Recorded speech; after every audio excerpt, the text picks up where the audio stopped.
Hello বন্ধুরা, good morning. কেমন আছো তোমরা? আশা করছি ভালো আছো, আর আমিও বেশ ভালো আছি। আর আমার চ্যানেলে এন্টারটেনমেন্ট অ্যান্ড কুকিংয়ে তোমাদেরকে অনেক অনেক আবারও স্বাগত। তো চলো, আমি আজকে আবারও একটা নতুন রেসিপি নিয়ে হাজির হয়ে গেছি।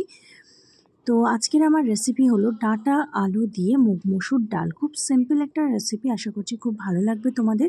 তো পুরো ভিডিওটা স্কিপ না করে দেখতে থাকো। তো এখানে আমার আলুগুলো দেখলে লম্বা লম্বা করে কাটা হয়েছে, ডাঁটাগুলোও লম্বা করে কেটেছি।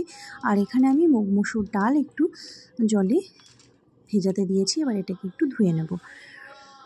তো যারা আমার চ্যানেলে নতুন আছো তারা প্লিজ সাবস্ক্রাইব করে নিও, আর যারা আমার চ্যানেলে পুরনো আছো তারা পুরো ভিডিওটা দেখে একটা লাইক করে দিও।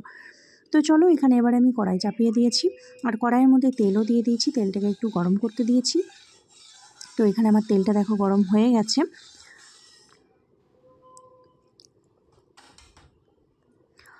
তো তেলটা গরম হতেই আমি এখানে প্রথমে ডাঁটাগুলো দিয়ে দেব।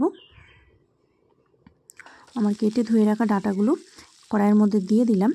এবার এটাকে আমি একটু নেড়েচেড়ে হালকা ফ্রাই করে নেব।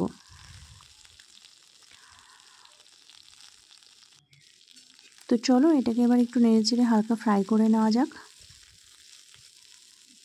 ডাঁটাগুলো একটু ভেজে নিলে না, ডাঁটাটা যে কাঁচা গন্ধ থাকে না সেটা কেটে যাবে। একটু হলুদ দিয়ে দিলাম পরিমাণ মতো, আর সামান্য পরিমাণে নুন অ্যাড করে দিলাম, একদমই সামান্য পরিমাণে। তারপরে এটাকে ভালো করে একটু নেড়েচেড়ে নেব। খুব বেশি ভাজার দরকার নেই, মোটামুটি একটু ভাজা হয়ে গেলেই এটাকে নামিয়ে নেব। তো ডাঁটাগুলোকে একটু নেড়েচেড়ে ভেজে নেওয়া যাক।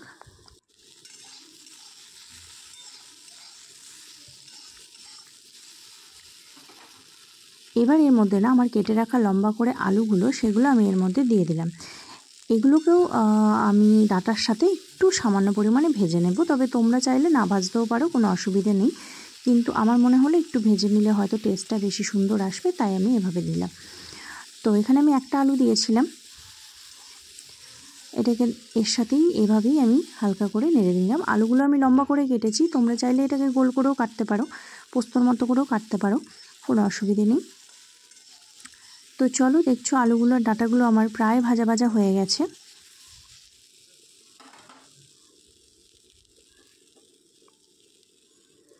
আর এদিকে আমি ডালটাকে ধুয়ে জল ঝরিয়ে নিয়েছি। এরপরে ডালটাকে এবার আমি না প্রেশার কুকারে দিয়ে দিচ্ছি।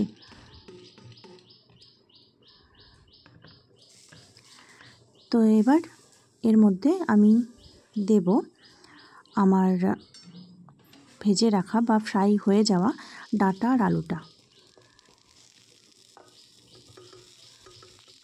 আস্তে আস্তে সবগুলো ঢেলে দিচ্ছি কুকারের ভিতরে। ব্যাস, দেওয়া হয়ে গেল।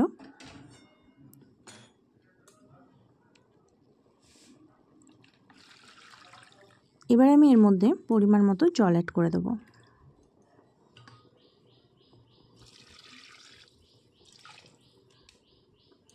তো এই যে আমি এর মধ্যে পরিমাণ মতো জল অ্যাড করে দেওয়ার পরে এর মধ্যে আমি সামান্য পরিমাণে নুন দিয়ে দেবো। যেহেতু ডাঁটা আলু ভাজার সময় আমি একটু নুন অ্যাড করেছি, কিন্তু ডালে যে পরিমাণে নুনটা লাগে সেটা আমি এর মধ্যে দিয়ে দেব।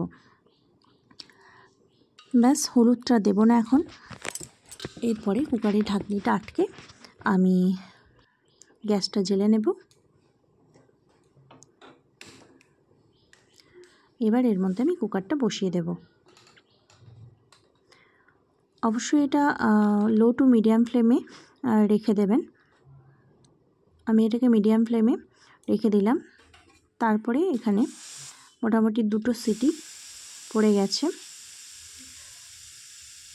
2টো সিটি দেওয়ার পরে আমি বাকিটা ভাপটা ছাড়িয়ে নিচ্ছি, কারণ কি ডাঁটাগুলো খুব গলে গেলে হবে না। 2টোর বেশি সিটি আপনারা দেবেন না। তো এখানে আমি একটা হাতায় করে ভাপটা ছাড়িয়ে নিচ্ছি।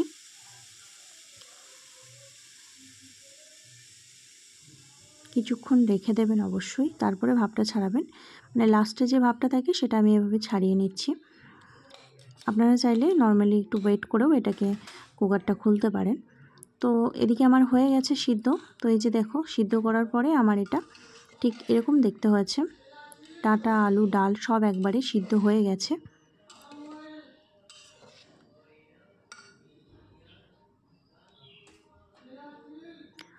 এবার আমি পরিমাণ মতো দিয়ে দিলাম কড়াইয়ের মধ্যে তেল। তেলের উপরে আমি সামান্য পরিমাণে 5 ফোড়ন অ্যাড করলাম, আর এখানে আমি শুকনো লঙ্কা অ্যাড করে দিচ্ছি। ঝালটা আপনাদের পরিমাণ মতো বুঝে সুঝে দেবেন। এখানে আমি একটা শুকনো লঙ্কা অ্যাড করেছি, আর তেলের উপরে আমি সামান্য পরিমাণে হলুদ গুঁড়ো দিয়ে দিলাম, আর দিচ্ছি সামান্য পরিমাণে হিং, আর দেব 2টো তেজপাতা। ব্যাস, ফোড়নে আমি জাস্ট এইটুকুই ব্যবহার করব, খুব বেশি মশলাপাতি না। এত প্রচণ্ড গরমের জন্য একদম হালকা ফুলকা ডাঁটা আলু ডাল করছি। আর দেবের মধ্যে সামান্য পরিমাণে পেঁয়াজ কুচি। পেঁয়াজ কুচিটা দিলে না টেস্টটা বেশ অন্য এক রকমের হয়ে যায়, বেশ সুন্দর লাগে খেতে। তো পেঁয়াজ কুচিটা আপনারা চাইলে দিতেও পারেন, নাও পারেন, কোনো অসুবিধে নেই। আমি সামান্য পরিমাণে পেঁয়াজ কুচি অ্যাড করলাম টেস্টার জন্য।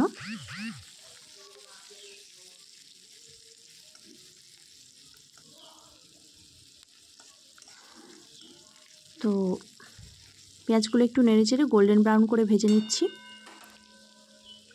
এরপরে আমি এর মধ্যে সামান্য পরিমাণে চিনি অ্যাড করব। চিনিটা অপশনাল, আপনারা চাইলে দিতেও পারেন, নাও পারেন, তবে টেস্টের জন্য এখানে চিনিটা আমি অ্যাড করলাম।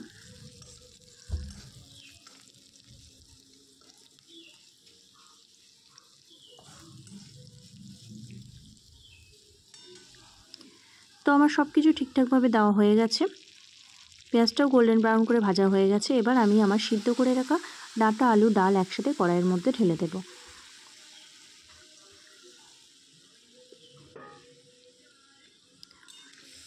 তো সব কিছু দেওয়ার পরে একটু নেড়েচেড়ে নিচ্ছি। আপনাদের যদি ডালের থিকনেসটা একটু মোটা লাগে তাহলে এভাবে ঠিক আছে, আর যদি পাতলা লাগে তাহলে আরেকটু পরিমাণ মতো জল দিয়ে দেবেন। তো আমি পরিমাণ মতো আরেকটু জল দিয়ে দিলাম, কারণ আমার থিকনেসটা একটু মোটা হয়ে গেছিলো, আর একটু অতটা মোটা খাবো না, একটু পাতলা করে নেব, তাই পরিমাণ মতো আরেকটু জল দিয়ে দিলাম। জল দিয়ে দেওয়ার পরে এটাকে একটু নেড়ে চেড়ে নেব, আর জলটাকে একটু ফুটতে দেবো 2 মিনিট মতো।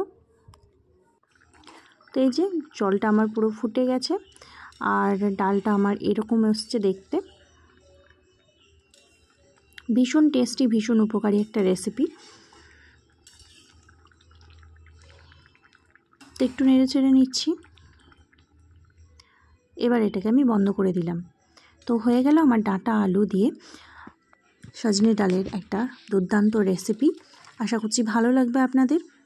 আজকের মতো টাটা, ফিরে আসবো নতুন আমার একটা রেসিপি নিয়ে।